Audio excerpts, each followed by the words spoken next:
Hi, I'm Joey Vigour, the producer of Battlestations Dirtside, and I am lucky enough to be with the designer of Battlestations, Jeff Siadek.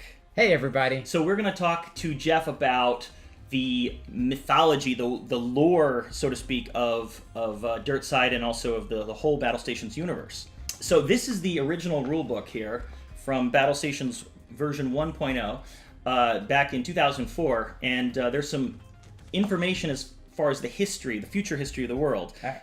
First of all, what time period does our current history sort of diverge? Like, does it diverge in 2004, and then just from then on, it just goes on into the future as a different history? Well, I'm not going to make the same mistake Cyberpunk 2020 did and set it 20 years in the future. Because you mean Cyberpunk 2077? You see, they've changed it now. Yeah, great game, by the way.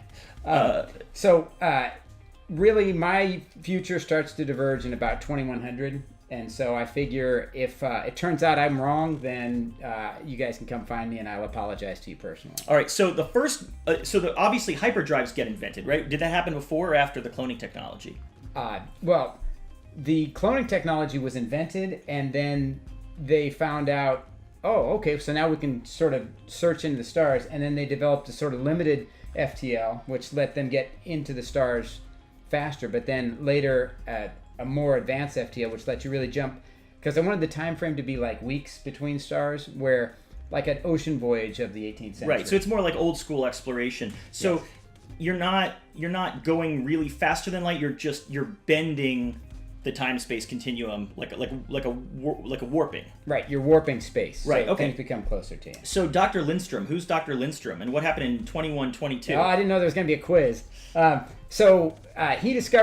invents cloning technology, and then he clones himself, has a perfect clone of himself, but it doesn't activate. No matter what they do, it's just that clone should be a perfectly healthy person. It's just sitting there floating in a jar, and all his research was for naught, and he went penniless and killed himself. And when he killed himself, then there was a court battle and whatever to sell off the lab and all the bits in it, and then went into the lab and opened it up, and there is his clone, which had activated when the instant that he died, his clone activated. Unfortunately, it was in the cloning jar, and there was nobody there tending it to let him out, so it drowned in the cloning juices. Yeah, it's sad. That's the first. This is the first successful. There's no one there to celebrate, just a guy in a jar. Yes. Okay. It says. But what that does is it does two things, and this is kind of how the game influences the technology, and the technology influences the game. Is that I want for everybody to be able to play, so you have your clone back home. So, okay, you can have a clone, but not you can have infinite clones. I wanted for people to have their character in the world, and that character's risking their life. But because there's a chance the dice go wrong and you die, I didn't want somebody to just be aced out. So there's cloning technology. So there's the risk of death, but not my character's gone risk of death. My point is that clone sort of has a soul. That your soul, when you die, your soul would just go off to wherever it goes. So it's not. Or if you have a clone, it goes and animates your clone. It's not just a different person with the same DNA. It's you. Right. And you have memories that are backed up in a computer and then re-downloaded to your brain. Yes, and that's another thing in the game. When you are in a mission and you die in the mission, anything before the mission you forget.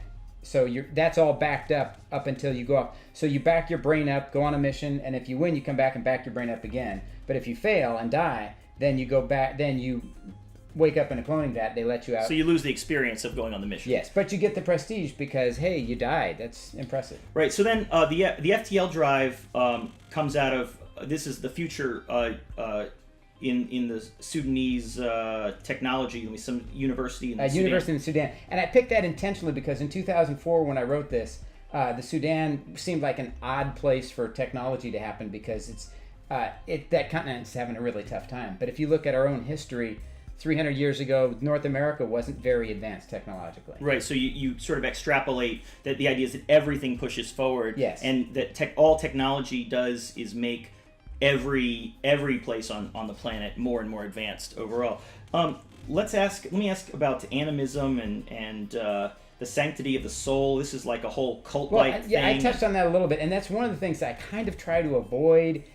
Is I don't want to make it a game about the holy war of do we have a soul or not. I just try to say, okay, well, you've got your soul, it's in your body, and you got a clone. But this comes up in some of the campaigns. Sure, some of the campaigns, particularly in the Deep Ones campaigns, and there's also another upcoming Trillion Souls campaign, which really deals with the soul.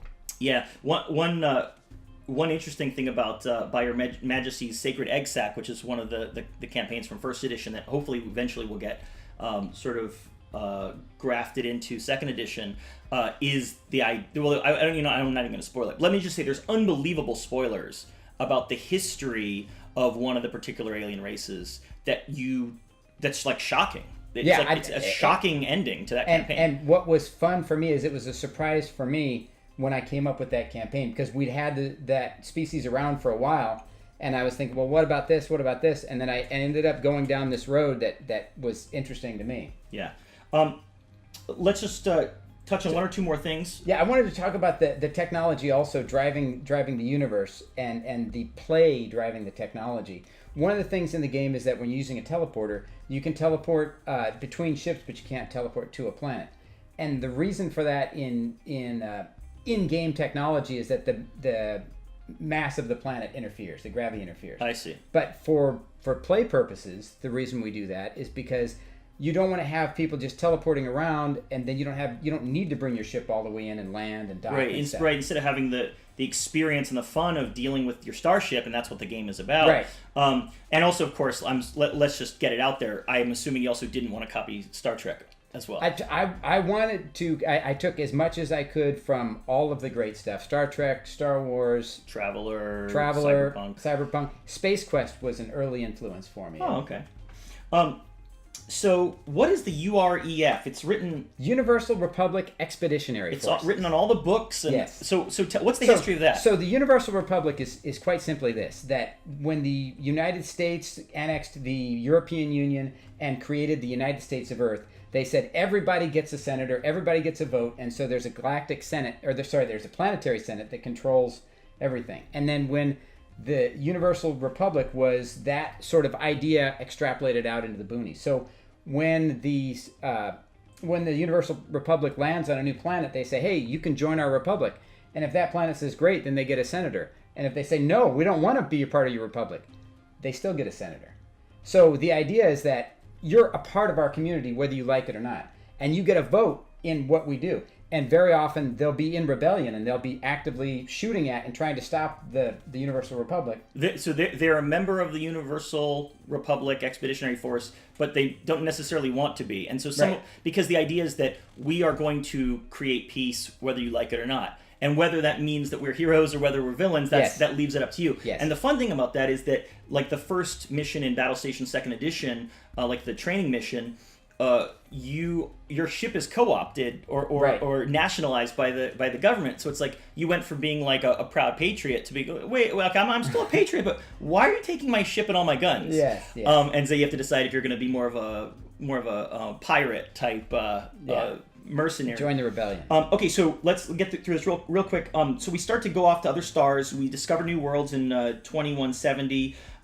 We break through the clouds of Tentak and discover the Tentak homeworld. Tentak science is far superior to human science, with the glaring exception that they never flew and never looked beyond the cloud layer surrounding their world. There's a Tentak parable that says when the humans showed up, half the Tentaks turned to the other half and said, oh, I guess you were right. Yeah. So just the idea here is that other beings that we go to visit aren't necessarily going to be either A, super advanced beyond us, or B, super primitive, but they might just have their own interesting things about them and have they're good at different things. Yes. And that's one of the reasons, I guess, driving the special abilities that every alien race has its own species ability in addition to whatever stuff you have on you. So then, of course, we find out that all other alien races are also clonable. Yes. So that's convenient. and it's convenient, and it's also from the purposes of the game is it lets everybody play a character, whatever character you can be any species. So you can want. even be by second edition you can play a sentient bot. So you can be a character that. Oh, you can even be a robot. That's nice. Wait, so you can clone a robot? I guess you just download it into a new body or something. Zoloxian. But if it's sentient, then it's a character, and it has a soul, and you can download it. But if it's not sentient, then it blows up. Yeah, then you just crank up a new bot. So Zoalans, Zoloxians join. Zoloxian warrior code, now empowered by cloning technology and fancy space weapons, begins the first of the petty wars. The wars are fought only with expendable starships and cloned crews. So they're really just into war as entertainment. It sounds like. Yeah. So what's going on here is I wanted to set the game in a time when the technology is relatively new and the exploration is new, and you don't know what you're going to find, and people are still trying to figure out, are they going to blow each other up? All of the important philosophical questions are still up for grabs. And of course, the silicoids have some interesting history about. They have a star that it's like is it like a pulsar or spinning star? It's an analemmatic orbit. It's a twin star, and their planet orbits in a figure 8 shape between the two stars. And don't they have some special festival whenever the gravity lines up or something? When they get in between the both stars, it's called double summer, and it heats up the planet a lot. And everybody, all the silicoids get together for what's called the fold, where not all of them, about a third of them get together and melt in together, and it rejuvenates. Just a giant rock pile. Yes, and it melts and then rejuvenates, and then they split out from there, and then the ones who didn't participate in that raise the new silicoids from that. Oh, so that's fold. Is that how they reproduce? Yes. Oh, okay. So anyway, so that's sort of a basic history of battle stations. Now, as we move into Dirtside, and now you can land on these planets, every alien species in the battle stations world has their own homeworld. Right. And their homeworlds all have their own terrain, their own unique abilities about that world. Right, unique things about the world. And that's one of the things that I think really sets Battle Stations Dirtside aside from other games, is that each planet has something special and different about it. There'll be peppers here where you can get extra luck, or there'll be low gravity so it's easy to move, or in one world on Trundlia, which is the home world of the Trundlians, the map shifts each phase. There's one, I can't remember exactly which planet it is, but you're inside a hollow world. Right. Right? And so because so you're inside... it goes like this. If you walk off the map here, you're walking right, on because over there. it's like this. But the cool thing about it is everything is within line of sight because you're just looking across to the other side of the world. When you're here, you just look up and you can see people here. It's a tiny planet with a lot of gravity, I guess. Yes. Very compact planet. So there's a lot to explore and a lot to get into. And if you're a backer of the high level backer from Battle Stations, you named a planet, and your planet is in this game. Absolutely. So I think that's about it. Let's wrap this up because there's a plane going overhead anyway. All right. So yeah, welcome to the Universal Republic Expeditionary Forces. Yes. And check out Battle Stations Dirtside, coming to Kickstarter pretty much now. Yep. Thanks, guys. Thanks.